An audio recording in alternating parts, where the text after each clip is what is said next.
And when I went home and I, told my mom what happened, her response, which God bless her, her response to me was, "Well, you don't need people. You don't need people."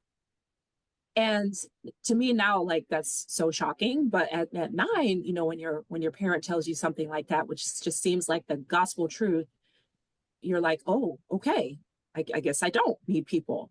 And so from that moment, like literally my personality flipped overnight. I used to be someone who was very gregarious. My mom would tell me these stories. I would chat up strangers and, all these things, to just feeling so afraid of people and feeling like people aren't safe. Are you walking through a storm that feels like it will never end? Do you wonder if life's storms have stolen the beauty from your life for good? You're in the right place.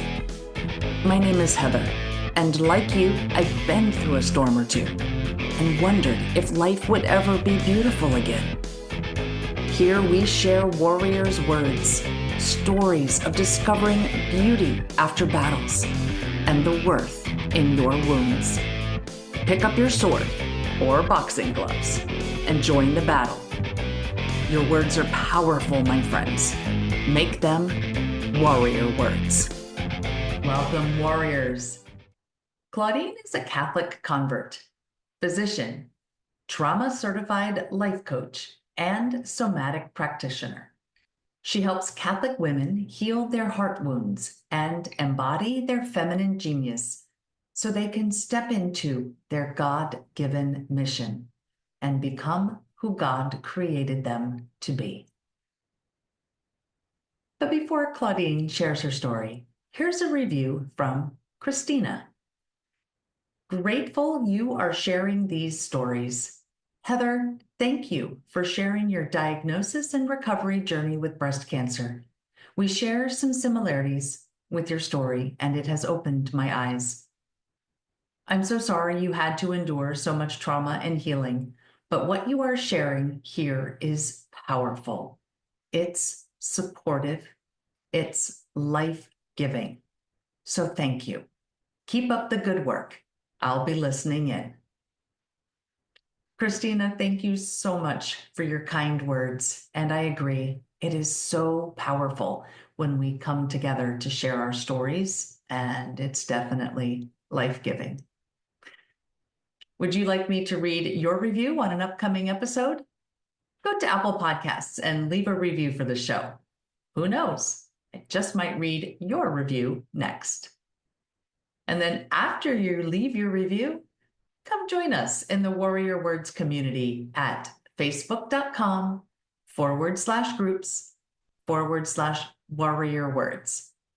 After you hit that request button, please answer the few questions that pop up, and I look forward to getting to know you in there. So grab a tissue and join Claudine and me as we discuss heart wounds and the intersection of faith and healing. Let's rock. Well, welcome, Claudine, to the Warrior Words podcast. I'm so happy you could join us today. Hey, Heather, thank you so much for having me here. I'm excited to be here with you. Oh, well, thank you. I have been, or you have been in my inbox for years, and I have been following you for a while. I was trying to think of where, how I got on your email list, but I can't remember when that was. But excuse me, you have graced my inbox. And one thing that had always struck me about you is your femininity. And you always look so beautiful, and you're always so beautifully dressed. And I think that's kind of a lost, maybe not lost, but it's something that's just not as prevalent in today's society. And I think it needs to come back. We need some more femininity. Yes, I agree. Thank you so much for that. Oh, well, thank you. Well, one of the things that we talk about here on the Warrior Words podcast is we go from trauma to survival to thriving. And that's something that I've noticed in your story and on your website, is that you kind of started out in childhood with a little bit of childhood trauma. And I was wondering if we could start there and you could share that part of your journey with the audience. Yeah, so The first thing I think I want to share is that I'm a daughter of immigrants. Both of my parents are from Jamaica. And even though I was born here, my sister was born here, we were very much raised in a Jamaican community. And it was really nice. There was a Jamaican Pentecostal church that was a big focal point of our lives, and pretty much all of the people that were in our lives, my mom's friends, my father's friends, they were all part of this very tight knit, sort of small community where you sort of knew everyone.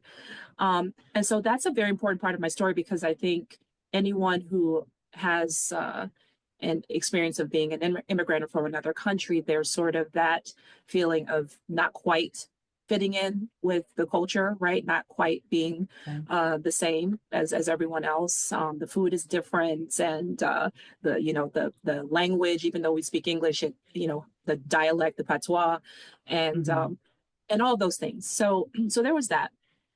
The other thing is my mom is still very much this way. She's a very cautious person, very, maybe anxious about the world in general. And I really picked up a lot of that, I think, from her as well. So she raised us to be very, very sheltered, which in hindsight, I can also recognize there was some good in that, because I think now these days that people are talking more about their trauma and their experiences, we see how much darkness has been going on for a while that was really hidden. And she was very much aware of the possibility of evil. So she really tried to protect my sister and myself. She worked really hard to send us to Catholic school, even though we weren't Catholic. She really protected us. We couldn't really go do sleepovers, and we couldn't do those kind of things. Boys were absolutely forbidden. And so yeah, and so she really tried to protect us to the best of her abilities. And while I can see the good in that, I can also see that that also didn't serve me in some other aspects as well. And so when I talk about the big trauma that happened for me, I always, when I share this story, I always feel a little bit silly saying it, because I'm an adult and I am talking to another adult, and I can see the silliness of it, right? But when you are 9 years old and you're going through that experience, it's not quite the same. And so I skipped a grade, and it was always very kind of strange to me that my fourth grade teacher asked me, she didn't have a conversation with my parents. She kind of called me onto the hall one day and said, you're doing really well in school, and I think you should consider going to the next grade. And I asked my sister, who was 2 grades ahead of me. I was like, can I ask my sister? And went and talked to her, and she was like, I don't know. And so I was like, I guess, and I packed up my little desk and went literally across the hall to the fifth grade. And what happened is, stood up in the front of the class, the teacher introduced me, and that was fine. But when I walked back to my new seat, the strap of my backpack got caught on someone else's chair. And I can see the humor in this. I'm trying to move forward, and I'm kind of stuck, and it's a little comical as I see it now. But I didn't realize that my strap was caught. I was probably just flustered with the newness of everything, and the whole class laughed at me. Now, when you're 9 and that happens, it's like a very I can sort of feel like my soul kind of left my body. That's experience of dissociation, right? And now I have language for that. I didn't when I was 9, but I just remember walking to my chair and just kind of sitting down and just kind of, let me just keep my head down and let me just, get through today. And when I went home and I, told my mom what happened, her response, which God bless her, her response to me was, well, you don't need people. You don't need people. And to me now, like, that's so shocking. But at 9, when your parent tells you something like that, which just seems like the gospel truth, you're like, oh, okay, I guess I don't need people. And so from that moment, like, literally my personality flipped overnight. I used to be someone who was very gregarious. My mom would tell me these stories. I would chat up strangers and, all these things, to just feeling so afraid of people and feeling like people aren't safe. And because they're not safe and I don't need them, I better just take care of myself. I better just stick to myself. So for pretty much, and that was a K through 8 school. So I was with that class from 5th grade to 8th grade. And I very much kept to myself. I did well in school, that, that continued, but I really just didn't trust people. And so it was very hard for me to open up to make friends at that point. And there was this one moment in 7th grade where I don't know, the stars aligned and I was in like this group of 4 people and somehow we were it was like we were close and I felt like, oh, this feels kind of nice to have, friends. But of course, 8th grade, the whole thing, shuffles and different classroom, different teacher. And yeah, so this really persisted though throughout like most of my adult life. So I went to an all girls high school, and then adding to the fact that that was a predominantly white school. So I felt like I stuck out for, other reasons now. And then I went to college, and the experience that I had at college was going from this predominantly white school to now, it was a good university, but at that time, I remember making a very conscious decision that I wanted to be more in like the Black community. And so I felt like, oh, I don't quite fit in the Black American community either because I'm this Jamaican. And then I went to this predominantly white high school. And now I don't really quite have the Black American culture experience either. So that was also a little bit different for me. And then again, it just kind of persisted eventually to grad school, med school, etc.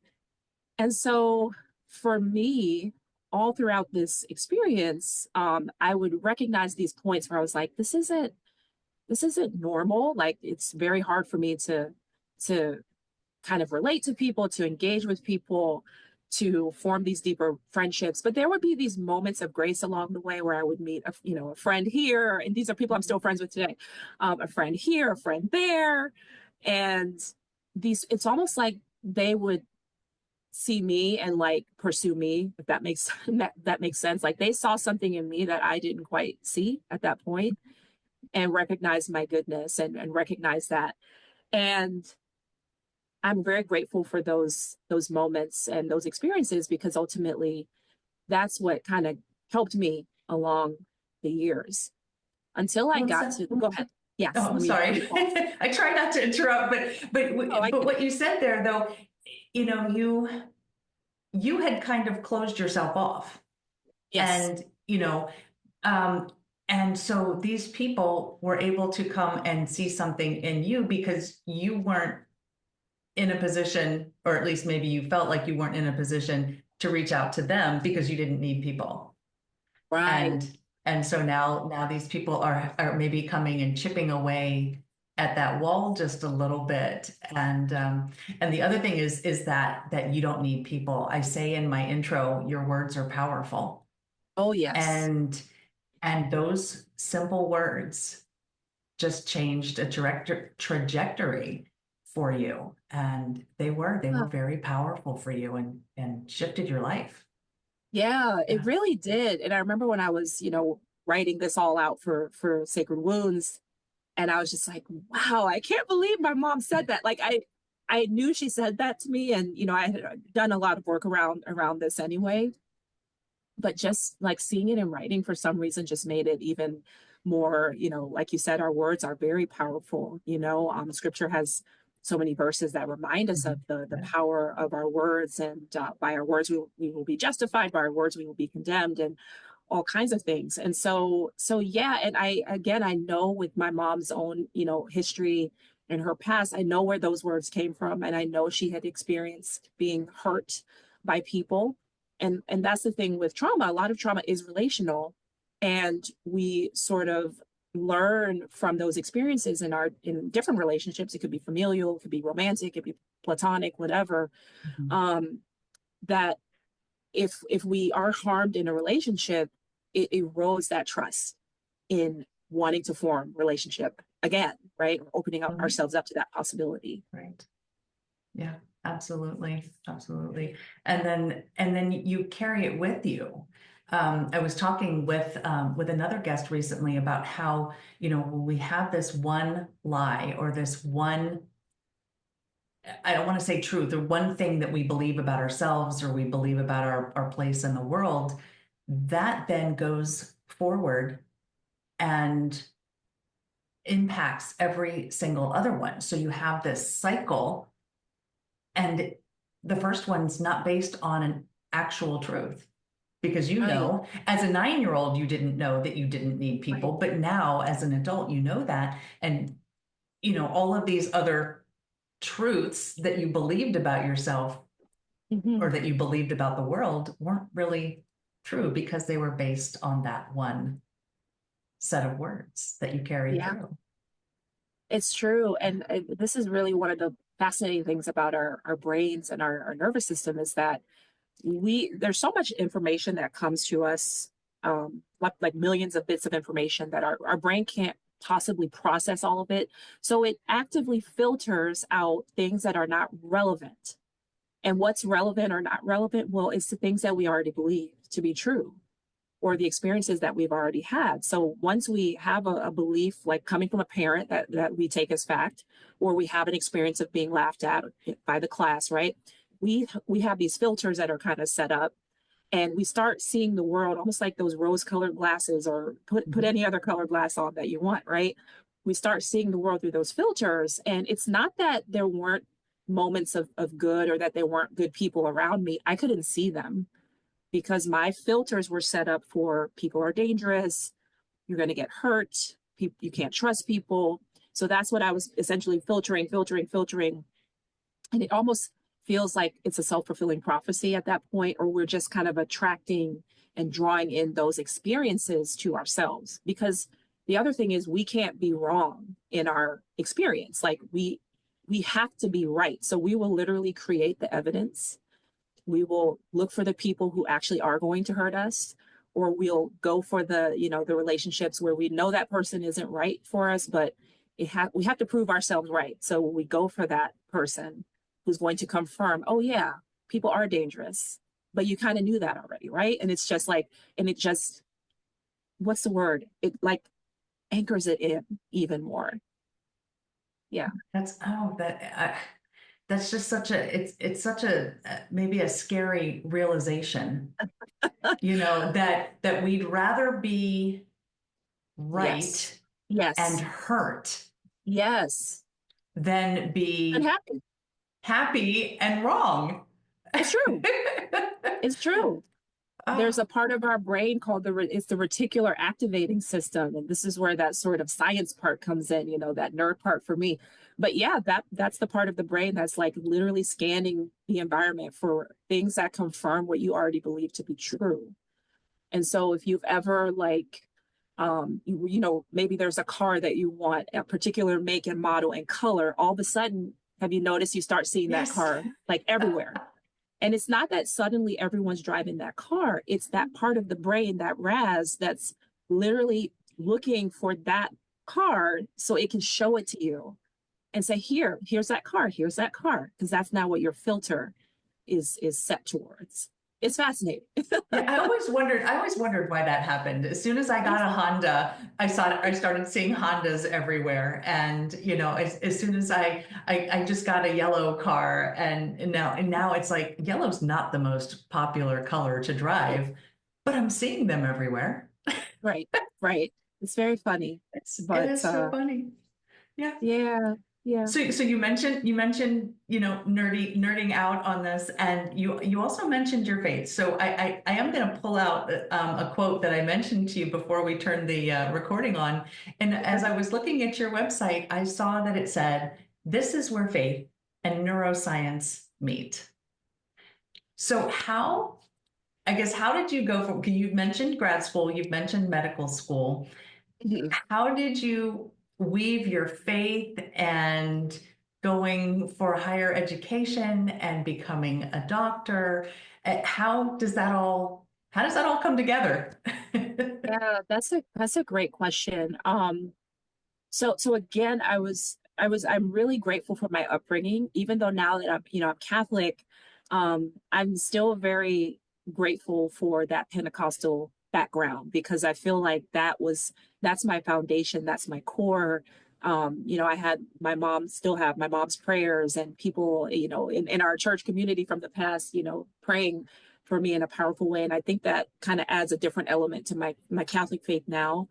But I just really believe that going to Catholic school, even though I wasn't Catholic, but going to Mass and at least participating, even though I wasn't receiving communion, but getting catechized essentially or formed, right, through religious education. And I actually went to a Catholic high school too, so that's K through 12.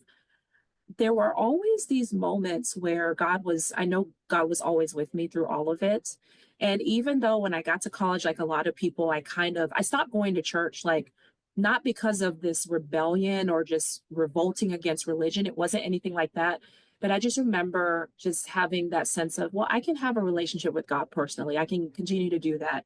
And I would go to church here and there, and I was engaged with like the Bible studies and the gospel choir and things like that, and just living in a way that my mom raised me, right? Not losing sort of those morals and standards. Like I actually didn't drink until I was 21. Like I'm probably that weird girl who actually, it's not legal, so I'm not going to have a drink until I'm 21. So yeah. So just, yeah, all of those things, like just like squeaky clean kind of person. And I'm grateful for that again. But I realized that God was with me through all of it, even though I wasn't always, necessarily going to church or anything like that. But just to fast forward to what led to me really coming back to that was, yeah, through medical school, through residency, it was challenging. It was challenging. And I ended up in a residency where it just wasn't a good fit. I realized that like the issues that I had with some of the personalities in the program, it wasn't like a flesh and blood issue, like scripture tells us. It's like we're dealing with powers and principalities, right? We're dealing Yes. with evil that is coming in the form of people, right? And so I remember one night being on call and I was Googling prayers for spiritual warfare. And I literally put that in Google. And like the first thing that came up was the St. Michael prayer. Mhm. And you have to realize I'm not Catholic, but I remember looking at that prayer and I was like, this sounds pretty powerful. And it was an angel. And I was like, well, I believe in angels and I have a guardian angel. And I remembered having that guardian angel prayer in my room. So I was like, I'm okay with this. I can pray that prayer. And to make a long story short, I was probably making some sort of novena to St. Michael. I didn't know. But I decided to leave my residency program and start applying to other programs. And it was like the deadline that I needed to tell my current program if I was going to stay or go. The day before that, I got accepted to another residency program. So I just knew on some level that it was through this prayer. I was reading like the Psalms 37, Psalms 31, like all these like serious like warfare, prayers and Psalms. And I knew that again, this was through God's hand. And I ended up moving. The apartment that I found happened to be 2 blocks away from the Basilica, not a coincidence. No. And at that point, I didn't know it. It was like the first day I'm coming home from the program, the shuttle bus drops me off, and I see this garden. And I'm like, oh, what's this garden? I walk into the garden, it's attached to the Basilica. It was the John Paul II garden. And yeah, so that to me was just like one of those like light bulbs start going off. And I decided to look into RCIA. And that's what sort of brought me to this point. And I really feel that it's my faith and joining the church and receiving the Eucharist finally, and going to adoration. To me, that was really the fuel that helped me to see some of these deeper wounds that I can recognize them on some level, but at the same time, I didn't really have the tools to really start healing them.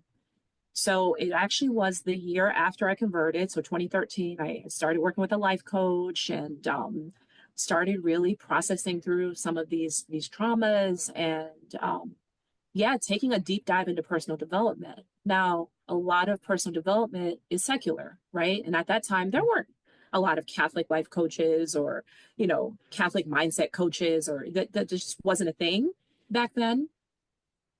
So I would do the secular programs, and then I would like, okay, I can't go down that road. That sounds new age, or that sounds a little wonky. Yeah. So I'm not going to go down that road, but I would sort of integrate my faith with the things that I was learning. And when I discovered the nervous system, because this all happened in layers, right? It was, a lot of the mindset stuff, and then more like the what I call the feminine genius stuff, like the feminine energy stuff. That's sort of what they call it in the secular world. And then a lot of the somatic and nervous system stuff. I feel like that was really the final piece that really clicked everything in together. And of course, I could see God's hand in all of it. Like, of course, He created our bodies. He knows us so intimately. He created our nervous system to work a certain way. The dysregulation makes complete sense in light of what I've been through in the past, in light of what all of us have been through in the past. And it's really understanding it through that lens, through the lens of a loving father who's trying to help us survive and ultimately thrive. That's just sort of how I put all of it together. Well, I like how you describe it because it's almost like, I know a lot of people don't like the phrase, but, and I know it's attributed to Saint Mother Teresa about how God doesn't give us more than we can handle.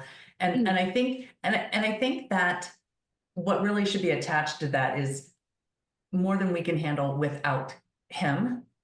Yes, yes. But it reminded me of that as you were speaking, because you got it in layers. Yes. You started learning about your faith, and then you started learning about the different ways the brain processes the trauma, the neuroscience. And as you put all those pieces together, then Right. they all started to make sense and work together for you. And I love how he just worked that way for you. Because if he gave it to you all at once, or if you got the neuroscience piece before you got the faith piece, it might Yeah. not have you might not have been able to do the work that you're doing now, and the feminine genius, and the working with the heart wounds, and I think it's just so beautiful that he's woven it together this way for Yeah. you. And I usually say I was just following the divine breadcrumbs. Like, and I really Yes. feel like, yeah, and I feel like this isn't unique to me. This is all of us, right? He's giving us our Father says, give us this day our daily bread, right? So he's not overwhelming us with too much, and he's not giving us not enough. He's giving us exactly what we need from moment to moment, from day to day. And I feel like it's the same with our healing. Like, ultimately, he sees the whole expanse of our life and our experience. And of course, he sees it all. But he knows, like, yeah, she's not maybe ready to handle this part of the journey yet. So I'm just going to, let's get the faith piece, because that's going to be the foundation that we're going to build this all on, right? Is that conversion, and then nourishing with the Eucharist, and getting the devotion to the rosary and to the Eucharistic adoration, and really building upon all of that, and then sprinkling in, okay, well, here's this wound that I'm gonna illuminate for you so that you can see this needs healing, and oh, here's that wound, right? And for me, healing is a lifelong journey. Like, I don't think there's like an end point that I'm like trying to get to. I'm just going with the flow. Like, there's always new things that are coming up based on what's happening around me in the world, in my life, in my family, in my relationships, all those things. And I notice it, like, oh, okay, I'm seeing that I'm bringing this to confession a lot, or I'm struggling with this emotion, Mhm. and okay, Lord, I hear you. I see that this is something now I need to work through with you. Mhm. Yes, and it's that with you part. Yes. Yes, Uh, yes, so tell us a little bit about, because you said, when you first started back in 2013, so that's 12 years now, almost 12 years, yeah, that there weren't Catholic mindset coaches or Catholic life coaches. And that's what you do now, right? yeah, That's essentially, you're a life coach. yeah. Would that be so tell us then, how did you decide then that that's what you wanted to do going forward? Yeah. So I think what inevitably happens is when you go through a transformation, whether that's a religious transformation or discovery of, rediscovery of your faith, or you go through a healing experience, whether that's through therapy or spiritual direction or coaching or some combination of all of it. It's almost like there's this fire that's inside of you. And I remember when I converted, it was the same thing. I started trying to convert my whole family, and then I realized, okay, I had to scale that back because they weren't there. But it's so interesting because my sister, she's constantly asking questions now about the church. I just random questions, right? And I just Uh-huh. answer her, and I just move on. I don't belabor it. But anyway, so um so yeah, at that time it was just this fire, like I want to help people. And even though yes, I'm a doctor, I was helping people in a sense in that way, but I just felt like this was a very different invitation, that God was asking me to do something else. And that's the thing, it took time for me to really refine what that was, because initially, like I said, there were really no Catholic life coaches at the time. There were coaches, but it didn't explode like it really did after the pandemic. I feel like 2020, everyone was at home. People were really doing a lot of internal work and really discovering coaching on a broader scale, at least from my perspective. And so at the time, I just felt so, I don't know, afraid to really come out and say I was a Catholic life coach. Or so I would say, oh, I coach women of faith. It was all very vague. And I just wasn't confident. And I remember going to a business conference right before the pandemic, and people are like, "So what do you do?" And I just felt so much, I don't know, embarrassment. And I was like, "Oh, this probably sounds really weird." And so yeah, so it took me a good like year and a half or so, 2 years, to really get really more clear that no, I actually want to coach Catholic women, because that was really my journey. And it's such a big part of my life. It's really the foundational piece. And so I realized I really want to work with other women like me. And then there was a moment where I sort of put feminine genius to the side because it wasn't feeling quite aligned. And it was a good year and a half where I just wasn't doing anything in my business, and I was working on coaching other physicians on burnout. And so I was doing that for about a year and a half. And then just very powerfully, I felt God like just drop it right back. I think it was July the 31st of 2022. And that's when I like created my heart safety guide in like a day. Things just start to flow out of me again, like, content and all of these things. And that's when it really started to feel more like a calling, more of a mission. And that this is, at least for this season, what God was inviting me to do. And so now that's been further refined. So as I did mindset, as I did more like feminine energy, feminine genius work, as I learned more about the subconscious mind and processing, and then eventually the somatics and the embodiment, the nervous system regulation, all of that just sort of refined my practice. And now I do really this combination of it all. And I call it like integrative Catholic life coaching, because I really believe that we don't just coach to someone's mind, and we don't just speak to their spirit, and we don't just speak to their bodies and the traumas and things that they hold. We're speaking to all of it.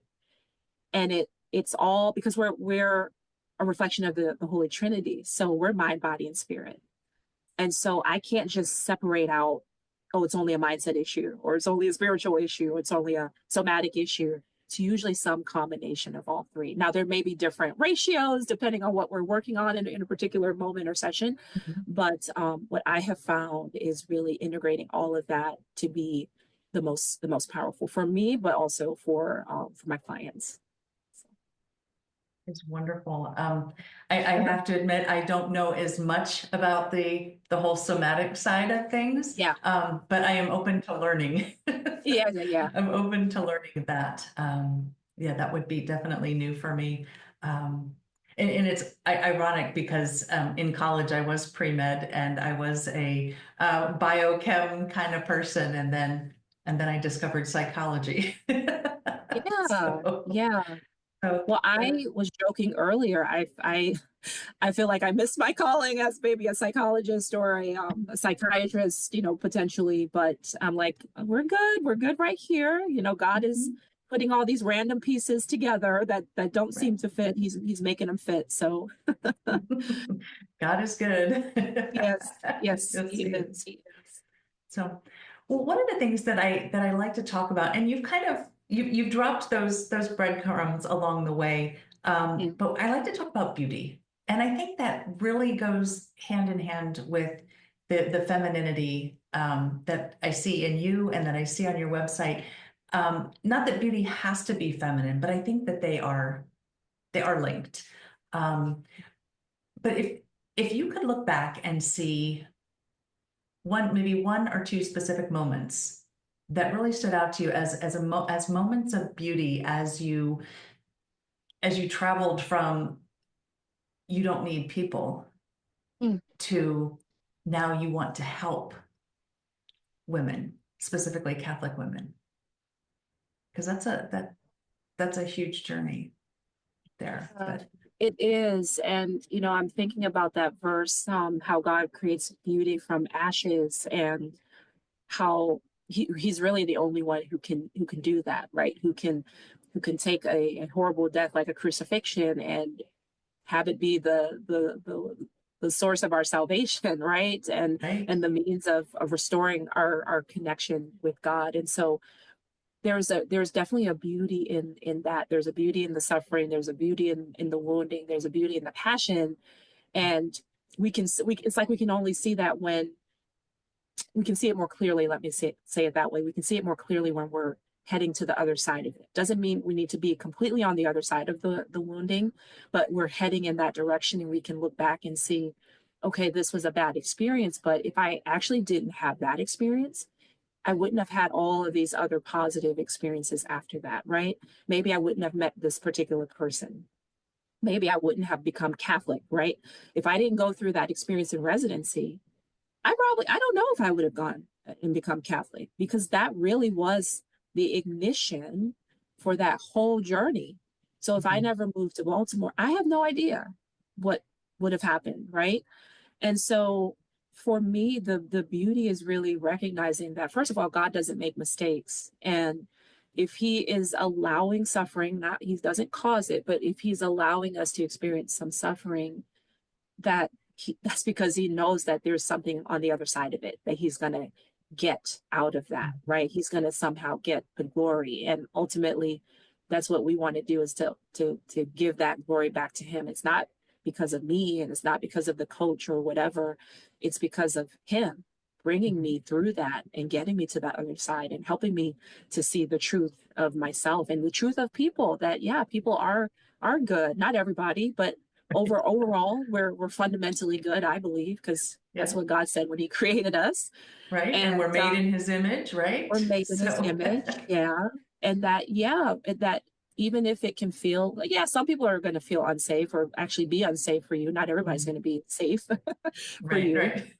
But that wasn't true, that I don't need people. We're made for connection. That there's a reason we're all born into a family, right? We don't get Right, dropped from the sky by the stork right. like like our parents maybe told us when we were too young to know the truth.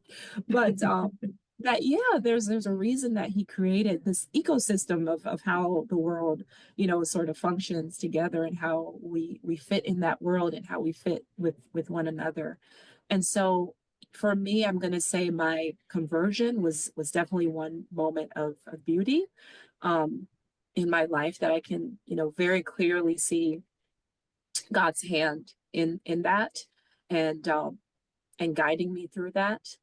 And for me, that's really going to be the probably the seminal moment, because I really feel that everything just flowed from that point.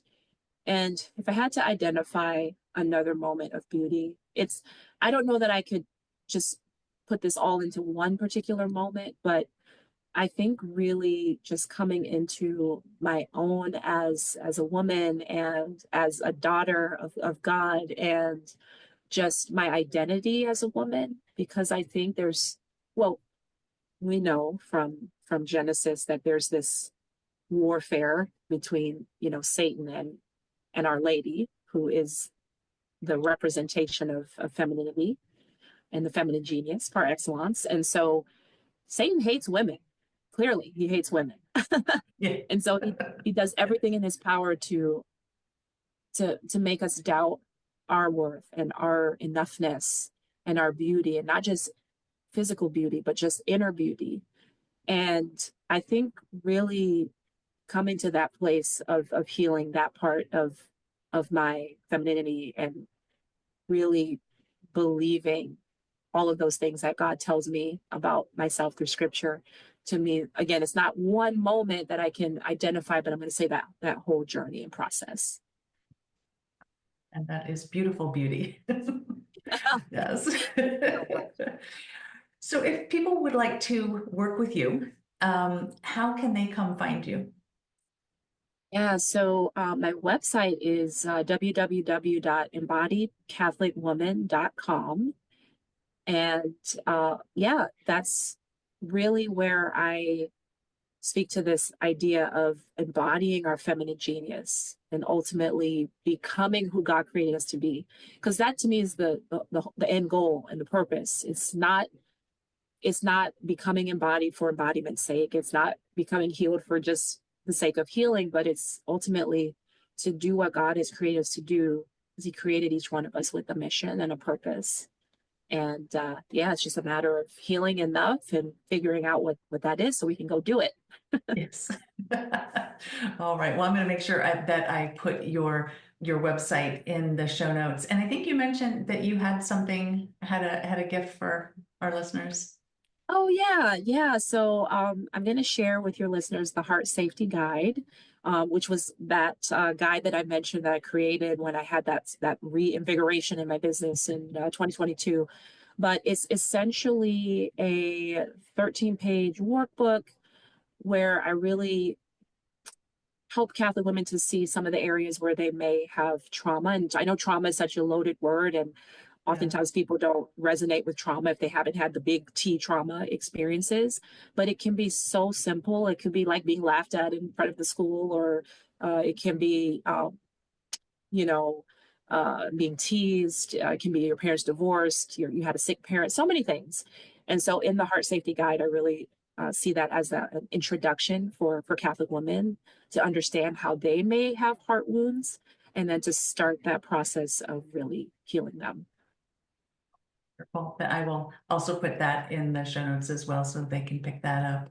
And just one last thing, if you have any warrior words that you would like to speak directly to the women, the audience who are listening to this episode. Yeah. I think what's coming to mind to share as we close this is just a reiteration of seeing the beauty in the wounds, and in the sufferings, and in the scars. And sometimes we look at our wounds as something bad, or something, shameful, or even dirty, like, oh, I shouldn't have gone through that, or I'm a terrible person because I went through that. But a reminder that our Lord, He retains His wounds in heaven as marks of love for us. And so to me, that's a powerful reminder of the redemptive nature of our wounds, and that it doesn't have to be a handicap. It doesn't have to be something that's holding you back or preventing you from moving forward, or even feeling like a victim. That it can actually be the springboard, the starting point for a radical new beginning in your life, if you're willing to see it that way, and to do the work to move beyond that. Thank you very much. And Thank you so much. Claudine, just thank you. Thank you for being here and sharing that journey with us. Because you mentioned the big T trauma versus some of the smaller traumas, but as you also mentioned, when you were 9, it's not a small trauma to a 9-year-old. No, it's all Um, big to you when you're 9. exactly, and it framed so much of what you were to go through for the next decade or so. And so I appreciate you sharing that with us, because I think it can get confusing when we talk about trauma, and people are like, well, that's not trauma. Right. I don't, that doesn't matter. I don't matter because I didn't have a big trauma. So It I doesn't want to, count. right. It doesn't count. Exactly. And so I thank you for being willing to share, and being vulnerable, and then just being so gracious with your story and your journey through all of this. So thank you for coming on and sharing with Thank us today. you. Thank you so much, Heather. I really appreciate having this conversation with you. Your words are powerful, my friends. That's the phrase I say at the end of my intro. Not because it's a cute, memorable saying, but because it's true. The Bible talks about the power of our words in several places in Proverbs. And then there are several mentions in Hebrews, Thessalonians, Ephesians, James, Colossians, the Gospels of Matthew and Luke, Ecclesiastes, 1 Peter, Titus, Isaiah, Job, Romans, 1st and 2nd Corinthians, Philippians, and the Psalms. And I may have missed some, but that's a lot of books. So what that tells me is that the power of your words bears repeating over and over again. And it's something to which we need to pay attention. Those well-meaning words, possibly meant to comfort 9-year-old Claudine, had a ripple effect. She took them to heart. They created heart wounds that she carried with her for years. And each time someone hurt her in some way, it reinforced this idea as a truth. As Claudine began to study the body and the brain in grad school and medical school, she learned how her brain was using that decade-old phrase, "You don't need people," to help her build a wall to protect herself. But that wall could not block God from seeing her and loving her. God knew who she was because he created her, but he also knew that wall she created would have to come down slowly. So he lovingly gave her the daily bread she needed in the form of divine breadcrumbs sprinkled throughout various parts of her life. He led her to his truth about who she was and who he created her to be. And he did it one layer at a time. And now he's working through her to help other women heal their heart wounds by treating the whole person, mind, body, and spirit. Claudine, God, and the feminine genius. This is where faith and neuroscience meet. So, is God leaving divine breadcrumbs for you to follow? Something to think about this week. Until we meet again, armor up, fight the good fight, seek beauty, and make your words warrior words. God bless.